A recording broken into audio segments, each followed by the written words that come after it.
This is Reverend Kirk Lawton, minister at Ocean Lakes Family Campground, and this is our podcast.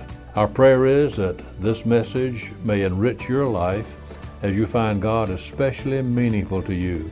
Thank you for worshiping with us.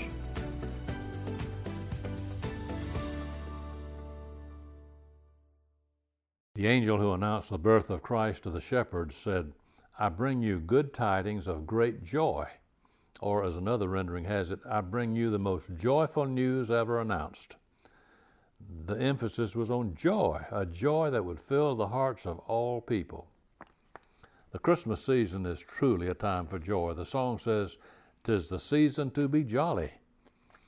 And it's a season for beautiful music, beautiful pictures, magazines, books, cards, have scenes of snow, cozy dens, aromatic kitchens, warm fireplaces, children and parents gathered around in loving togetherness. Nostalgia plays a big part in all of this, as we're invited to look back and to remember the good old days when everybody seemed carefree and happy. Some may remember a snow-covered woodpile with Dad hauling home a Christmas tree. Some may remember Grandma taking star-shaped cookies from the oven while the turkey is waiting to be carved by Granddad.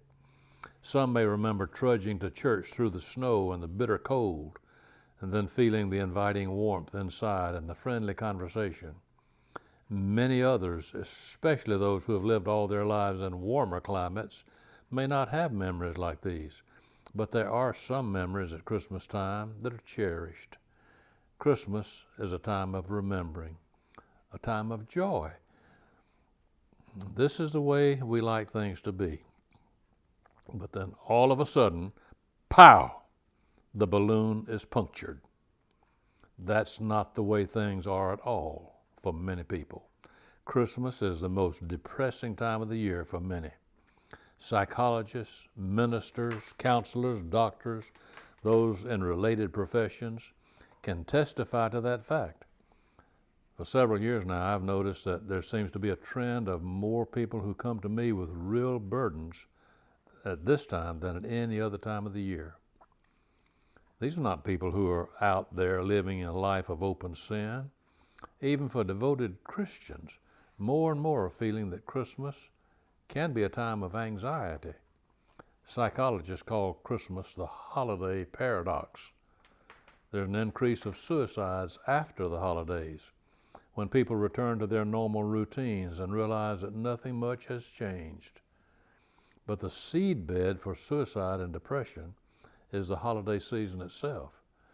Christmas is supposed to be one of the happiest times of the year, but in reality, it has become the most depressing for many people. To add to the feeling of gloom, there are those who are bombarded during the pre-Christmas days with Merry Christmas and Happy New Year. But they say to themselves, "Well, I don't feel merry or happy like everybody else seems to feel. What's wrong with me? Why can't I seem to get the Christmas spirit this year? Must be something terribly wrong with me. I must be some kind of a freak." And so, to add to an already heavy depression, there are feelings of guilt which come flooding in. Good tidings of great joy? Oh, not for me, so many would have to admit. We know that Jesus came to earth to bring peace and joy, but why are these things so difficult to find? The Bible does teach that Jesus can give us power to defeat depression and anxiety, but where do we begin? How can we be the victor instead of the victim? If everyone here this morning could give an honest testimony about our feelings, we'd probably all be surprised at the great number who would have to confess unhappiness and defeat. Many people would probably point out that their feelings of depression are caused by the circumstances that they're in. Some of you here today may be thinking at this very moment, if everybody were in my circumstances, they'd be unhappy and defeated too. You see your circumstances as the cause of your anxiety and depression. Some might say, if you had been rejected by the one you love, as I have been rejected, you'd be depressed too. Somebody else may say, if your children had disappointed you, as mine have disappointed me, you'd know what true depression is. Or if you had to live and work in my surroundings, you would understand my feelings of depression. Or people don't know how to appreciate good health until it's gone. My physical condition never gives me a moment of ease or peace or joy. It's always pain. Or since I lost my spouse or that dear member of my family, I don't really know what happiness is all about anymore. We could go on for hours talking about what we consider to be genuine circumstances that justify our anxieties and our depression. During World War II, a curious test was administered to candidates for the United States Office of Strategic Services.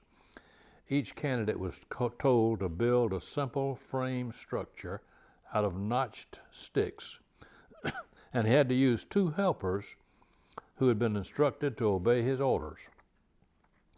This was really a test of patience because those 2 helpers, who was named Buster and Kippy, had been told privately to obstruct the work in every way they could without disobeying direct commands from the one trying to put the structure together.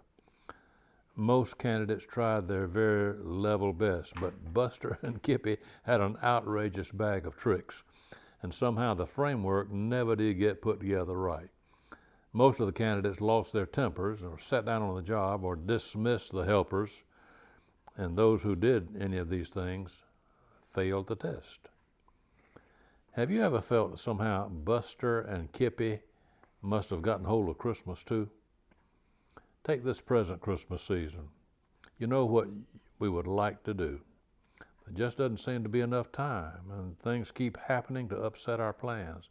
We become impatient. The sticks won't fit together. It's no wonder we feel like copping out. It's getting to us. We're overwhelmed with defeat. We can't cope with it. What is it? We have the Christmas blahs. Well, it's one thing to diagnose our troubles, but it's another thing to find our way out of them. Toyohiko Kagawa, a great Japanese Christian, used to say of the Marxists, they have a good pathology, but they have no therapy. Just talking about the Christmas blahs doesn't solve our problem. So what can we do? All right. Let's go back to the child in the manger. Listen to the words of the angel to Joseph. You shall call his name Jesus, for he shall save his people from their sins. And then listen to what Luke says after the birth of Christ. The shepherds returned, glorifying and praising God for all the things they had heard and seen. Today, on this 3rd Sunday in Advent, is there a lesson that we can learn from the shepherd's example? One that can help us out of the Christmas blahs? I think so.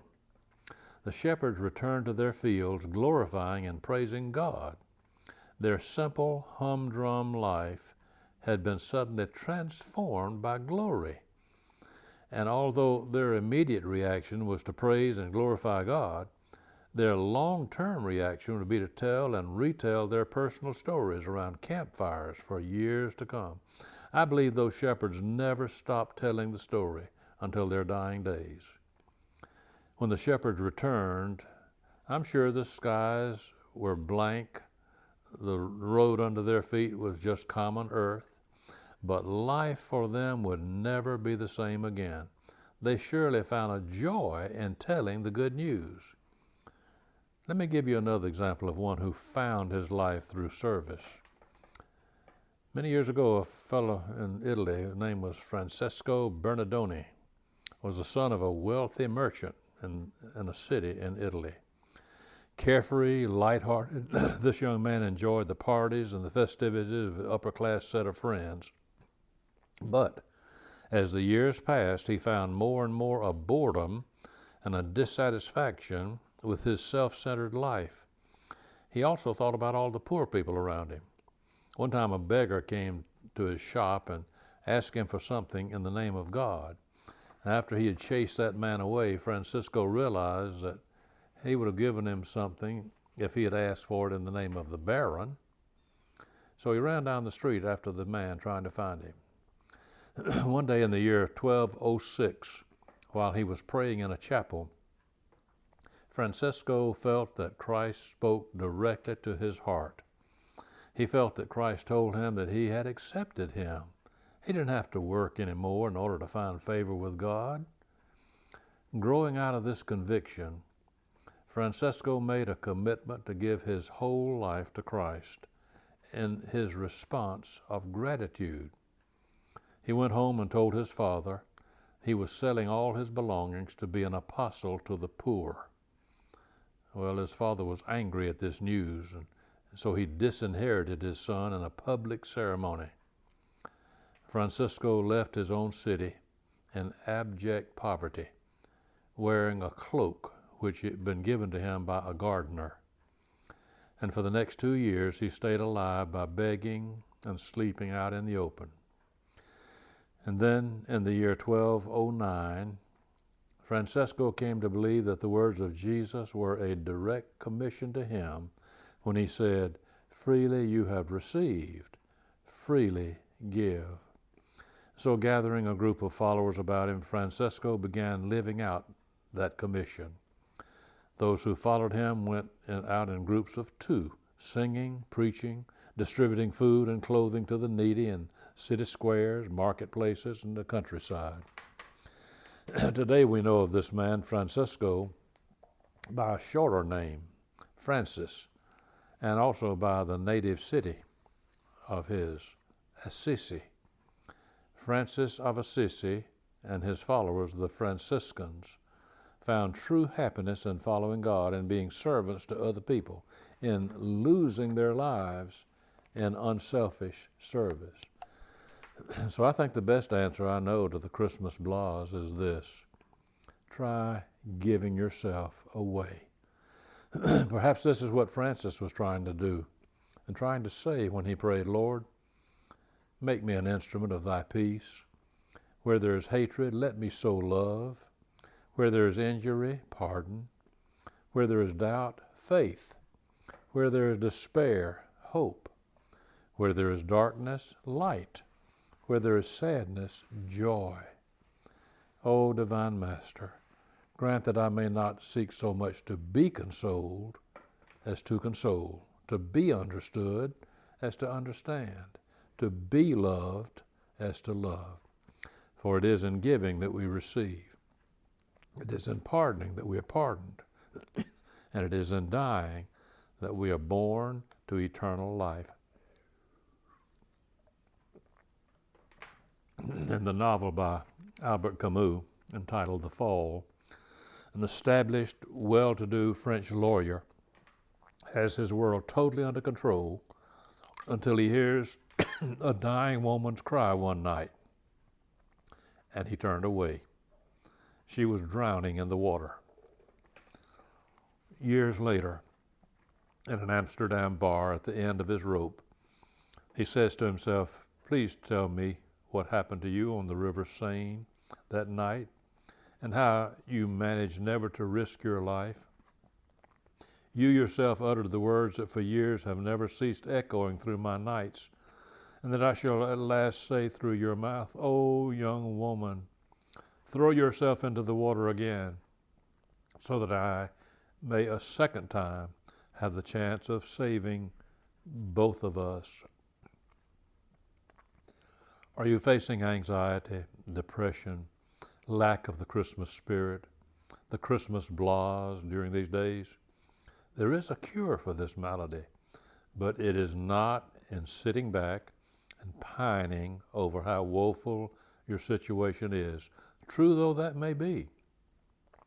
The answer is to get busy in service to other people. It does not require a lot of money to do this. It may involve taking a small gift to someone who least expects one from you. Or it may be only a phone call to wish a person a happy birthday. What happened to those shepherds after they had heard and seen the wonderful events of Jesus' birth? Did they sit down and work up a good case of the blahs? Oh no. The scripture says, "And when they had seen it, they made known abroad the saying which was told them concerning this child." And so it can be with us during this season. as we discover once again the joy that comes as Christ is born again in our hearts during this and every Christmas season. How? By giving ourselves away. Lord, give us an opportunity, we